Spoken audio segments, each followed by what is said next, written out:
Good afternoon, everyone, and thank you for coming out on short notice today. Sorry for keeping you waiting.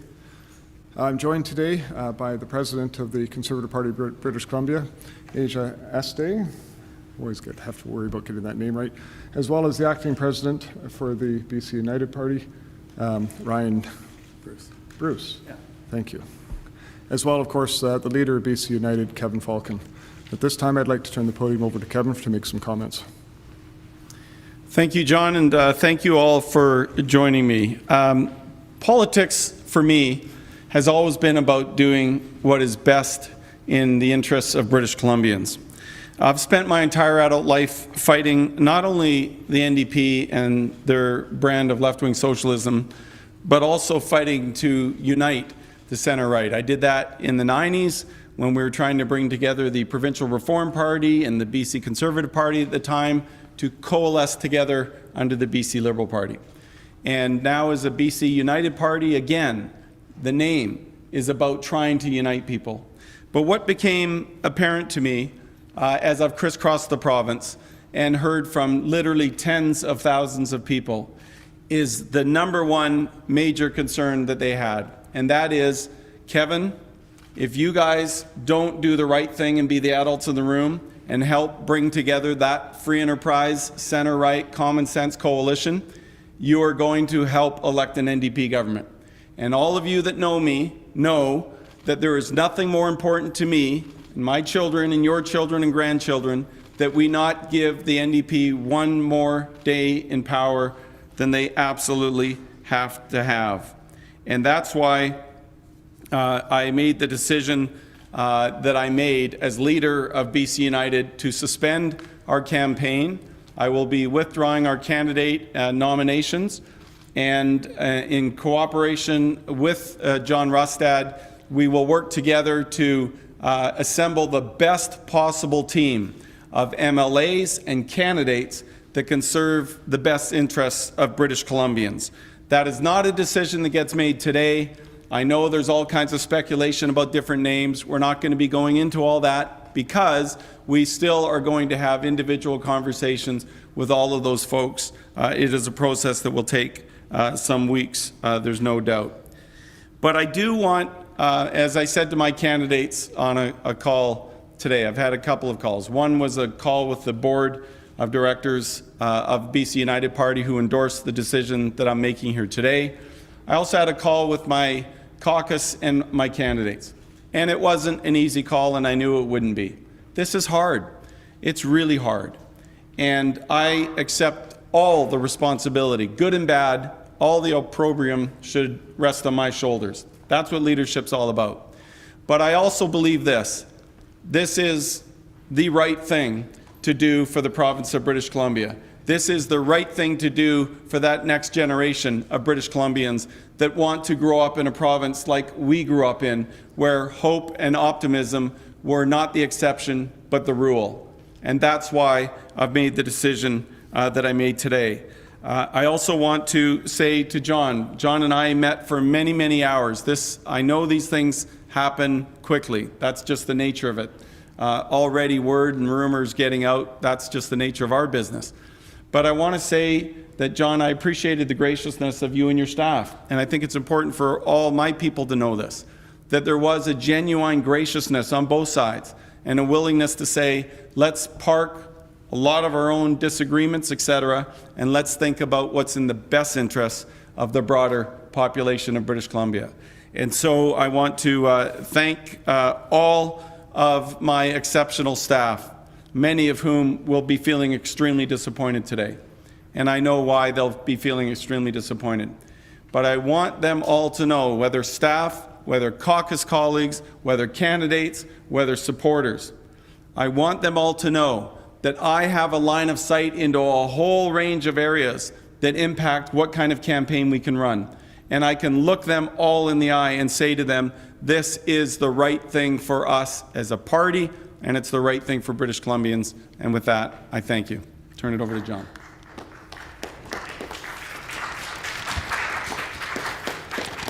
Thank you, Kevin. And I have to say, I want to echo something Kevin said. This is not an easy thing to be able to do. The United Party certainly has had 50 candidates that are out there, and it's not just candidates, but it's their teams and all the staff that is behind it, all the people working on these teams. This has created a lot of disruption, and I really feel for that, because I know, for example, we've got 83, 84 candidates now out there, and I know how they feel in terms of if we were in that same situation, and it's not easy. And this will be a process that we have committed to working between the BC United Party with the Conservative Party to make sure that we put the best field forward that we can to bring an end to the destructive policies of David Eby and David Eby's government. I want to thank Kevin especially. Kevin has shown some real leadership in stepping up to the plate, as he has in so many other things that he's done throughout both his political career and his working career. I think Kevin has shown himself to really, put the interests of the province first, and I can't thank him more for the work that he is doing. We have a ton of work that we need to do together, and that we need to do with all of us in British Columbia. And I invite everybody that's been part of the United Party, that's been part of those teams, to look and to join us. We will have lots of opportunities to be able to be engaged and be involved in various things, and we want to make sure that everybody feels welcome as part of our party. Because as I've always said, it's not about being conservative or liberal or NDP or Green for that matter. It's just standing for what's right, fighting for the average everyday person, and bringing common sense change back to British Columbia. There are so many things that have been raised around the province with what David Eby is doing in this province, and I won't bother boring you with all the details here at the moment, but what I can say is when I travel around the province, people are saying enough is enough. They want change. They want to see a positive future. When 1 in 3 British Columbians are thinking about leaving this province, when 1 in 2 youth are thinking about leaving this province, that says something very strongly about the despair that this province has realizing under an NDP government. And that's why, quite frankly, I'm so thrilled and pleased that we're able to bring this together, even though I know it's very tough on a lot of people. But by doing this, we are going to have the best opportunity possible to bring an end to these radical policies, to the destruction that's happening in British Columbia, and to make sure that people can be positive about building a good future. So with that, I'd like to take any questions. Kevin and I would both like to take any questions. Once again, Kevin, thank you very much. Thank you. Appreciate that, John. Thank you. All right. Kevin, it's Jordan Armstrong from Global News. I wanted to ask you that, given the statements you've had in the past, including the recent past, you said in November, quote, "Frankly, I don't think there's any scenario in which John Rustad would be remotely ready to step into the position of Premier." That's what you said in November. And more recently, in May, you said, quote, "From a values point of view, our group couldn't run with candidates that try to equate vaccines with Nazism and apartheid, etc." How do you square statements like that, recent statements like that, with what you're saying today? Sure. Well, one of the things that I appreciated in our meeting with John is we talked about the importance of selecting and fielding the best possible group of candidates. And we're both in an agreement on that. And John acknowledged that their vetting process isn't quite as rigorous as ours is. But there's a commitment to work together to make sure that the BC Conservative Party fields the best possible candidates. And I think that's the right way to move forward. Look, in politics, especially when you're fighting each other, this fight would have continued right into the campaign. And all I will say is this, that I appreciated John's willingness to recognize that let's agree on one thing, and that is to field the best possible candidates in the next election.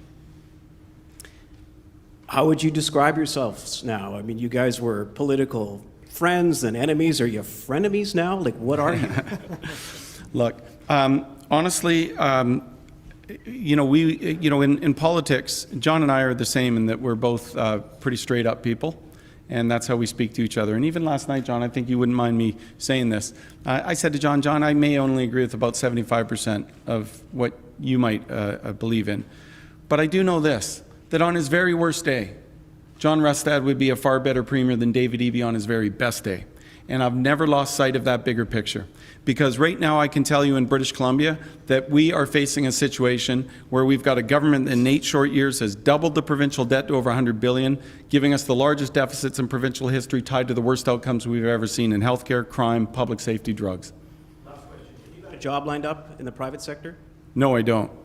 Any offers? I doubt I'll get many, but who knows?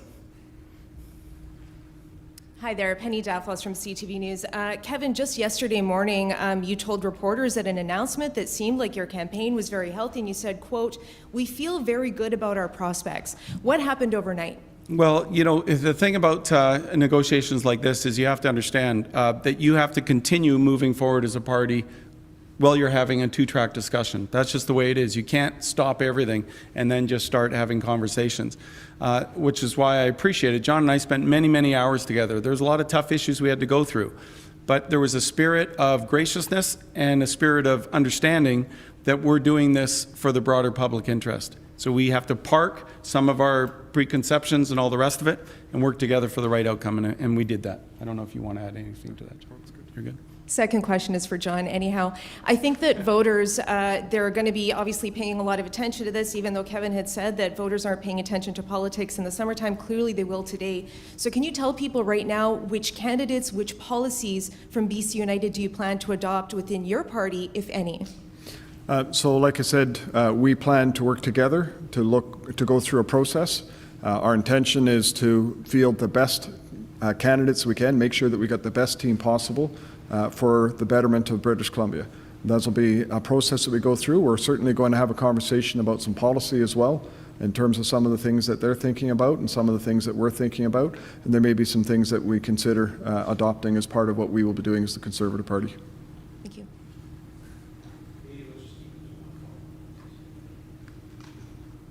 This is for Mr. Falcon. I'm Daryl Greer from the Canadian Press.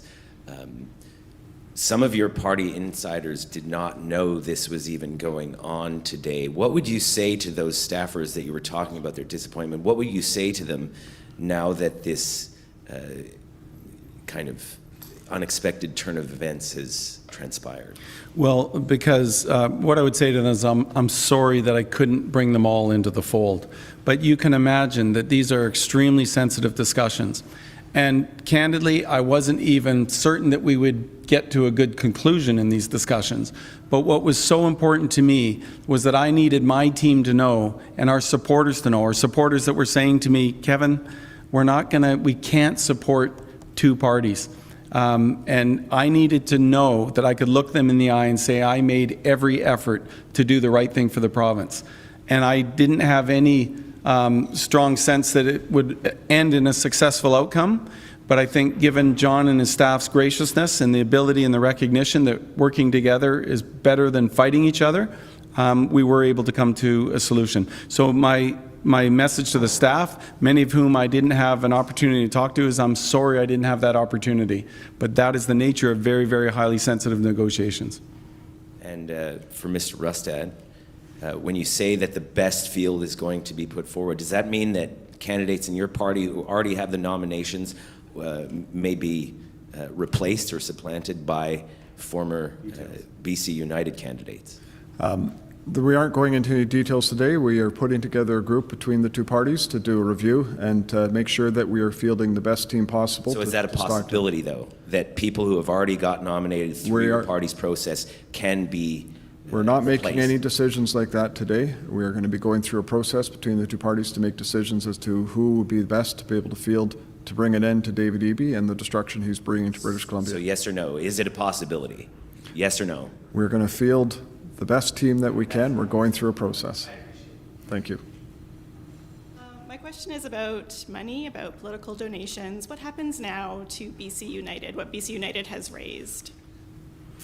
Well, we will have to make sure that working with the board and working with our staff, we will make sure that we pay off all our vendors and make sure that we deal with all our staffing issues. There's a whole number of issues that we'll have to deal with, but I'm pleased to have the board and executive support to make sure we do that responsibly. Does the money get transferred to the... I'm not going to get into those kind of details right now. So there's far too many minutiae details like that I just wouldn't or couldn't have the answers for you right now. And just a final question, was there a specific turning point that made you come to this point? Because it has been a rocky road, there has been, it's been going along for a while. What was the real turning point? Yeah, it doesn't happen overnight. But candidly, as I crisscross the province, there was a dichotomy that was happening. I'm still getting really good crowds showing up at my events and all that kind of stuff. And yet, the media are all reporting in the polls that we're doing really terrible, and who knows? But I do know this, that even the people showing up would be saying to me, Kevin, we're here for you because we know you and we know your team and your track record, but we're really concerned about the vote split. And I'm sure John heard variations of the very same thing. And, at some point, as I looked at the entire landscape of what's in front of us and the outstanding caucus members and candidates we have, many of whom will be very disappointed in me, candidly. And I understand that. But I'm also thinking about them because, honestly, I would rather, as I said to them today on the call, rip off that Band-Aid now and preserve these outstanding candidates that could be future potential candidates or may even still run in the next election with John's party, then have to wait until October the 20th and look at unfortunately, at the potential of a newly elected NDP government that will destroy this province. I really believe that, and that's why I made the decision I made. So is this the end of the BC Liberals? Well, yes, for now, certainly in this election, but I cannot predict what, a future board may want to do. But certainly for this election, yes. Your relationship broke down a couple years ago over party discipline and climate change. So, Mr. Rustad, are you moderating your views on climate change? Do you still believe it's not a crisis and that the science suggesting we're causing it is false?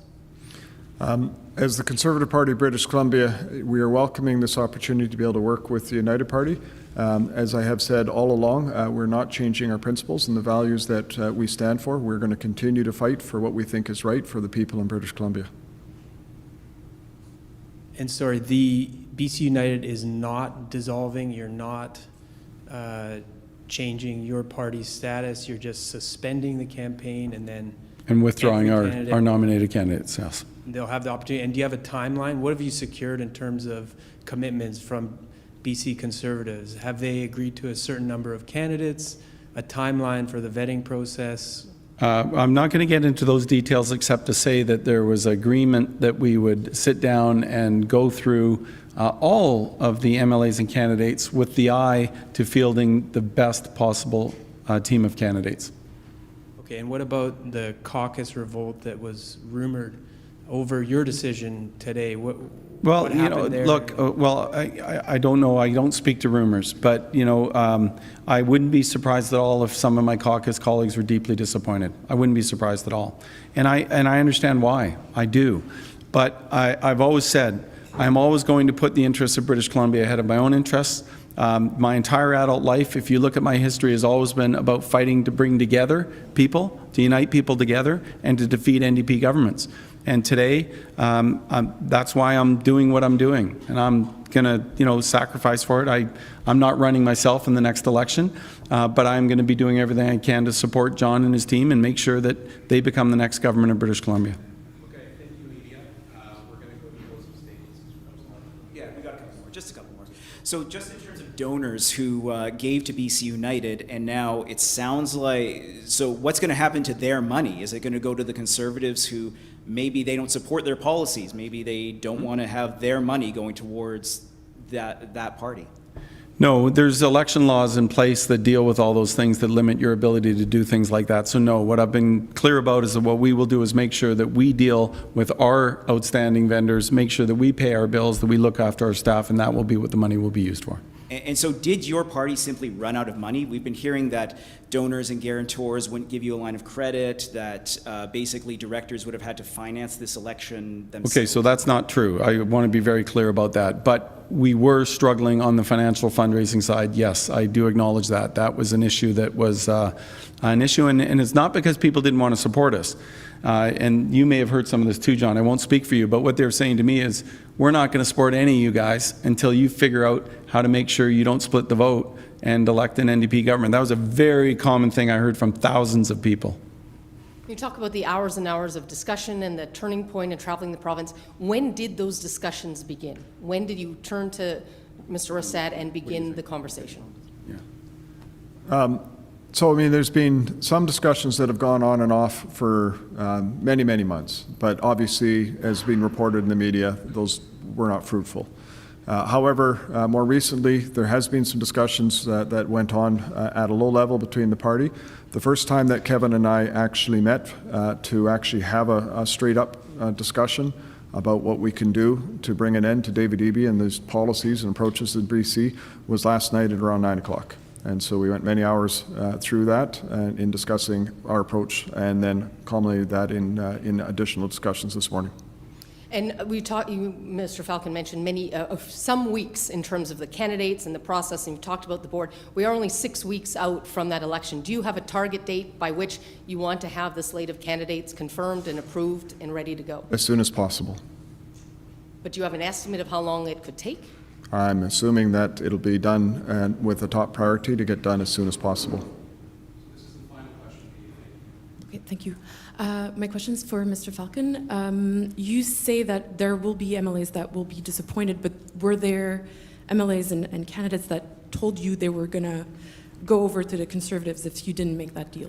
No, what I made really clear to the MLAs and the candidates that this will be their decision, and that's important. We're not saying you must or whatever, but what we're saying is that we'll work through the process that John described, and those that are willing to do so will have the option to do so if there's a position that's available. I meant prior to that deal you made. Prior to? Did you have MLAs yesterday and the days before telling you if you're not making this deal, we'll go to the Conservatives? No, I did not. No, I want to be very clear about that. No, I did not. Yeah, go ahead, sure, and I'll have to say. Well, look, I'll just close my comments with what I said at the opening. I came back to politics from the private sector for the same reason I left, for my children. Not them specifically. I retired from public life in 2013, you may recall, because my wife, Jessica, we had a 2-year-old daughter, and my other daughter was still in Jessica's stomach, and that wasn't public yet, but I knew. And I decided that I'd done 12 years in public life, and I wanted to leave and be a present dad with my wife Jessica, raising our 2 daughters who I love more than anything. And I came back to politics for them, not them specifically, but for their generation, because I was genuinely concerned about the direction of British Columbia, especially under David Eby and the direction he's taken the NDP, which I would argue is an extreme left, not like the more moderate party of John Horgan. And that's why I made the decision I made today, because I'm not just thinking about my kids, I'm thinking about their generation. And I'm looking at a situation where we are seeing young people, I met them all the time, that are leaving British Columbia. They've given up hope living in the most unaffordable province in this country. And that's why I'm at peace with my decision. It doesn't mean I won't get a lot of flack, I will. But I'm at peace with the decision because I think this is the right thing for British Columbia. It is the right thing for my children's generation to get a new government that is going to focus on getting different results so that we can have a healthcare system that is there when we need it, that we can have streets that are cleaner and safer, and that we can help people not just provide them free government drugs, but free treatment so we can help people struggling with addiction get better. Just want to close once again by thanking Kevin, thanking Ryan, and thanking their whole team in terms of this. I know how difficult this is. British Columbia used to be a place where people would come to build a future. Everybody here in this room, everybody in this province, whether they're here 5 or 6 generations, even longer, or whether they've just came here with the same hope to be able to build that future. Came with the same hope to be able to build what they wanted for themselves, but more importantly, what they wanted for their kids, for their grandkids. And you heard that in what Kevin has just said in terms of his children. And that dream and that opportunity of British Columbia has been lost. And we're in a situation today where 1 in 2 youth are looking at leaving this province. And that, to me, is a tragedy. That's our future. That is what British Columbia's future should be. And they shouldn't be leaving this province. Instead, they should be looking at this province with hope and optimism about a province that they can build a future, that they can buy a home, that they can raise a family, that they can be proud of to be called British Columbians. That's what we want to restore. Just that common sense change for all of British Columbia. Thank you, everyone, for coming today.